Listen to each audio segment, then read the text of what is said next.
Не забывайте, что красота, которую вы видите во всем, это отражение красоты внутри вас.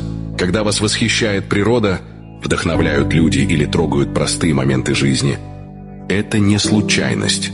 Это ваша способность замечать, чувствовать, ценить. Мир становится прекрасным, когда в душе есть место для этой красоты. Берегите ее в себе. Если ты способен видеть прекрасное, то только потому, что носишь прекрасное внутри себя. Смирись со своим прошлым, чтобы оно не мешало твоему настоящему. Что думают другие люди о тебе, это не твое дело. Никто не отвечает за твое счастье, кроме тебя самого. И почаще улыбайся. У тебя не так много проблем, так тебе кажется. Тот, кто захочет тебя понять,